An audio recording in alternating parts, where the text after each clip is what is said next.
உன் வாயின் சொல்லமுதாய்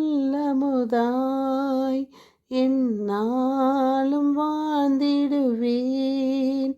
உன் வாயின் சொல்லமுதாய் எந்நாளும் வாழ்ந்திடுவேன்.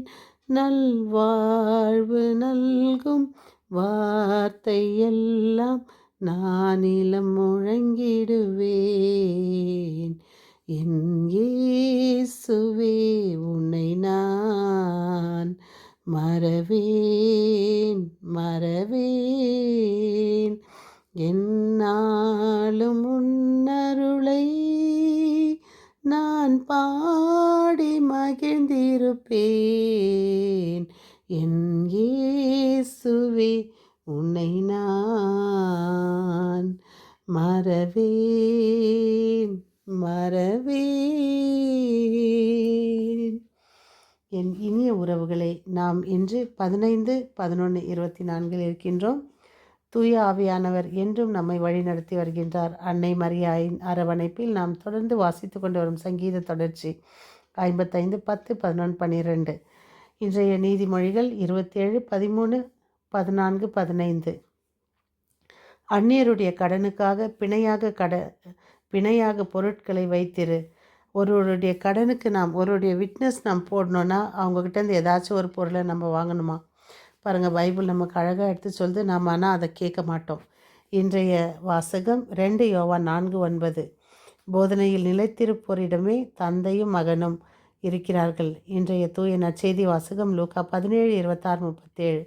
மானிட மகன் வெளிவரும் நாளில் அப்படியே நடக்கும். ஆண்டவர் இயேசுவை பார்த்து கேட்கிறார்கள், இது எங்கே நிகழும் என்று. அவர் பதில், பிணம் எங்கே இருக்கிறதோ அங்கே கழுகுகள் வந்து கொடும் என்றார். இதோ நோவாவின் காலத்தில் நடந்தது மானிட மகன் காலத்தில் நடக்கும். உண்டும் குடித்தும் வந்தார்கள். வெள்ளப்பெருக்கு வந்தவர்கள் அனைவரையும் அழித்தது. அவ்வாறு லோத்தின் காலத்திலும் நடந்தது. மக்கள் உண்டார்கள், குடித்தார்கள், வாங்கினார்கள், விற்றார்கள், நட்டார்கள், கட்டினார்கள். லோத்து சொதமை விட்டு போன நாளில் விண்ணிலிருந்து பெய்த தீயும் கந்தகமும் எல்லாரையும் அழித்தன. மானிட மகன் வெளிப்படும் நாளில் அப்படியே நடக்கும் என்றார். அதற்காக எதிர்நோக்கி கொண்டிருக்கிறோமா? சிந்திப்போம். அன்பின் ஆற்றல் முழுமையாக வெளிப்படும் காலம் வரும்போது ஏற்படும் விளைவுகள் அதிர்ச்சியும் ஆச்சரியமும் தருவதாக இருக்கும். வாழ்வின் உயர்வையும் நிறைவையும் தேடாமல் மலிவான இன்பங்களில் மனதை செலுத்தி நேரத்தை வீணடித்து கொண்டிருப்போரின் சகஜ நிலை புரட்டி போடப்படும். உண்பதும் குடிப்பதும் உல்லாசமும் மட்டுமே வாழ்வு அல்ல என்பதை அவர்கள் உணரும் நிலை உருவாகும்.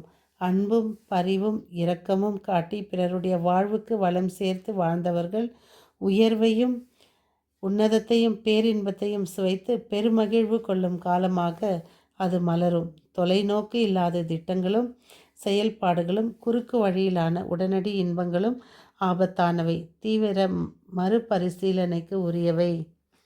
ஒரு அழகான ஒரு நாடு. அந்த ஒரு சிறிய நாட்டில் ஒரு சட்டம் இருந்தது. அந்த சட்டம் என்னென்னா, அந்த அந்த நாட்டில் வாழக்கூடிய மன்னர்கள் வெறும் 5 ஆண்டுகள் மட்டுமே. அந்த 5 ஆண்டுகளில் அந்த 5 ஆண்டுகள் முடிந்த பிறகு அந்த மன்னர்களை எல்லையோரம் ஒரு அடர்ந்த ஒரு பாய்ந்தோடும் ஆற்று, அந்த ஆற்றுக்கு மறுபுறம் அடர்ந்த காட்டில் விட்டு விடுவார்கள். அந்த காட்டில் மனிதர்கள் கிடையாது, கொடிய விலங்குகள் மட்டுமே வாழ்ந்தனர். மன்னர் அந்த காட்டிற்குள் நுழைந்ததும் அவ்விலங்குகள் அவரை கொன்று தின்றுவிடும். இந்த சட்டத்தை யாராலும் மாற்ற இயலவில்லை. இந்த நிபந்தனைகளுக்கு ஒப்புக்கொண்டவர் மட்டுமே ஆட்சி அரியணையில் அமர முடியும். ஆக மன்னராக முடிவுக்கு சூட்டி கொண்டவரின் தலையெழுத்து 5 ஆண்டுகளுக்கு பின் கட்டாய மரணம் என்பது தான். நீங்களும் நானும் தான் மன்னர் பதவிக்கு ஆசைப்படுவோமா? 5 ஆண்டுகள் மட்டுமே, அதுக்கப்புறம் மரணம் தான் என்பதை. இருந்த போதிலும் சட்டத்துக்கு பயந்து யாரும் அந்த பதவிக்கு ஆசைப்படாமல் இருந்ததால் அந்த அரியணை பெரும்பாலும் காலியாக இருந்தது. அந்த அரியணையில் போட்டி போட்டு கொண்டு வர யாருமே இல்லை. எப்படி இருந்தாலும் சாகத்தானே போகிறோம் என்று ஒரு மன்னர் மடியலாமே என்று பதவி ஏற்பதுண்டு. அதிலும் பாதி மன்னர்கள் அந்த பயங்கர காட்டிற்கு போகும் வழியிலே மாரடைப்பால் மரணம் அடைவதுண்டு. இப்படி ஒரு மன்னருக்கு 5 ஆண்டு ஆட்சி காலம் முடிந்தது. அன்று ஆற்றின் கரையை கடந்து காட்டிற்கு செல்ல வேண்டும். அவரை வழி அனுப்ப நாடே திரண்டிருந்தது.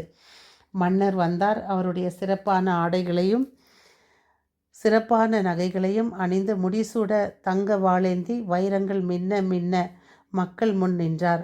மன்னர் மக்கள் வாயை பிளந்தனர். இன்னும் அரை மணி நேரத்தில் சாகப் போகிறவனுக்கு இவ்வளவு அலங்காரமா என்று கேலியும் கிண்டலும் செய்தனர். இருந்தாலும் அந்த மன்னர் தன் மனதை விட்டுவிடவில்லை. படகை பார்த்து சினம் கொண்டு, மன்னர் செல்லும் படகா இது? பெரிய படகை கொண்டு வாருங்கள். நான் நின்று கொண்டா செல்வது? சிம்மாசனத்தை கொண்டு வாருங்கள் என்றார். கட்டளைகள் பறந்தன, காரியங்கள் நடந்தன. சற்று நேரத்தில் அலங்கரிக்கப்பட்ட அழகான படகு ஆற்று நீரை கிழித்து கொண்டு மறுக்கரை நோக்கி பயணித்தது. மக்கள் திகைத்து நிற்க, மன்னர் கையசைக்க பயணம் தொடர்ந்தது.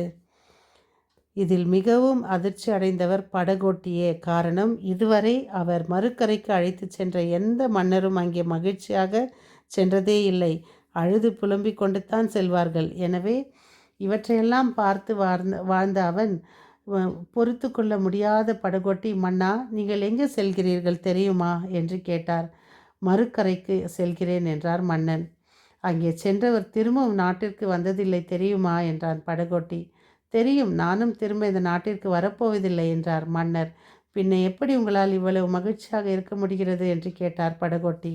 அதுவா, நான் என்ன செய்தேன் தெரியுமா? என்ன மன்னா என்றார். இந்த பதிலை நாளை தொடரலாம். மீண்டும் சந்திக்கும் வரை உங்கள் அன்பு தோழி. நாளை இந்த பதிலுக்காக காத்து கொண்டிருங்கள்.